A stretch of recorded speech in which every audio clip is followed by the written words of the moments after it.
काँग्रेस प्रदेशाध्यक्ष नाना पटोले यांनी कार्यकर्त्यांकडून हाताने स्वतःचे पाय धुवून घेतल्यामुळे राज्याच्या राजकारणात नव्या वादाला तोंड फुटलंय।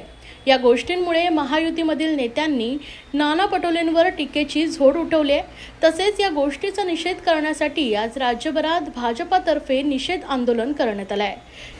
याच पार्श्वभूमीवर ठाण्यात देखील भाजपा महिला मोर्चातर्फे शासकीय विश्रामगृह येथे आंदोलन करण्यात आले आहे। यावेळी नाना पटोले हाय हाय अशा घोषणा भाजपा महिला मोर्चाच्या कार्यकर्त्यांनी दिल्या आहेत। दरम्यान नाना पटोले यांचा फोटो फाडून व जोडे मारत हा निषेध नोंदवण्यात आला आहे। या आंदोलनावेळी भाजपचे ठाणे शहर जिल्हाध्यक्ष संजय वाघुले, भाजपच्या महिला मोर्चा ठाणे शहर अध्यक्षा स्नेहा पाटील, ऋषाली वाघुले यांच्यासह अनेक महिला कार्यकर्त्या व पदाधिकारी मोठ्या संख्येने कार्यकर्ते उपस्थित असल्याचं पाहायला मिळालं आहे। अतिशय अयोग्य गोष्टच आहे।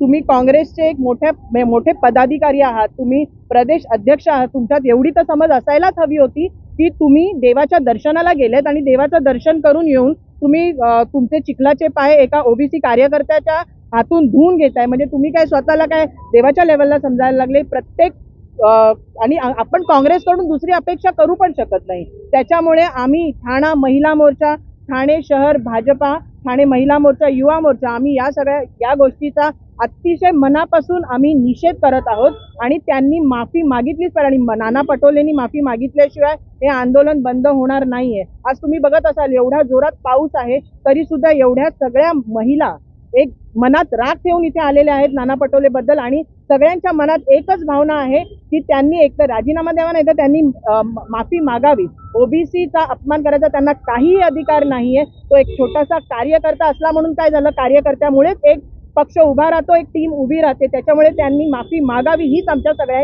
महिला मोर्चा आणि आमच्या ठाणे शहरातर्फे मागणी आहे की नाना पटोलेंनी माफी मागितलीच पाहिजे आणि आमची तर मागणी आहे की त्यांनी राजीनामाच द्यावा। काँग्रेसचे नेते महाराष्ट्राचे नाना पटोले यांच्यासोबत एक असा इन्सिडेंट झाला आहे जो त्यांच्या सोशल मीडिया असेल, काँग्रेस पार्टीचा सोशल मीडिया असेल त्याच्यावरनं व्हायरल केला गेला आहे। त्यांचे पाय हे चिखलामध्ये माखले होते आणि एका कार्यकर्त्याकडनं त्यांनी ते पाय धुवून घेतले। ओबीसी कार्यकर्त्याकडनं त्यांनी पाय धुवून घेतले आणि 2 हात 2 पाय असलेले असे हे काँग्रेसचे नेते स्वतः सुद्धा हे करू शकले असते की, परंतु त्यांनी एका कार्यकर्त्याकडनं पाय धुवून घेतले, तो सुद्धा ओबीसी कार्यकर्त्याकडनं पाय धुवून घेतले। काँग्रेसचा तुम्ही जर इतिहास पाहिला तर काँग्रेस ही जातीय राजकारणामध्येच फेमस आहे आणि जातीय राजकारण करूनच ती पुढे आलेली आहे आणि त्यामुळे कुठे ना कुठे महाराष्ट्रात सुद्धा जातीय राजकारण करून काँग्रेस पार्टी ही काम करत आहे हे आपल्याला दिसतंय आणि म्हणून तमाम महिला मोर्चातर्फे या घटनेचा निषेधार्थ आज आम्ही इथे आंदोलन केलेलं आहे। महिला मोर्चा यासाठी गप्प बसणार नाही। जर अशाच प्रकारचे घृणास्पद कृत्य काँग्रेस पार्टीकडनं केले जात असतील, अशाच प्रकारचे जातीवाचक काही गोष्टी असतील त्या घडवून आणल्या जातील तर महिला मोर्चा ही नेहमी आंदोलनामध्ये उतरेल आणि त्यांना तोडीस तोड उत्तर देईल आणि जोपर्यंत नाना पटोले या झालेल्या घटनाबद्दल माफी मागत नाहीत तोपर्यंत महिला मोर्चाचं हे आंदोलन संपूर्ण महाराष्ट्रभर चालूच राहणार आहे।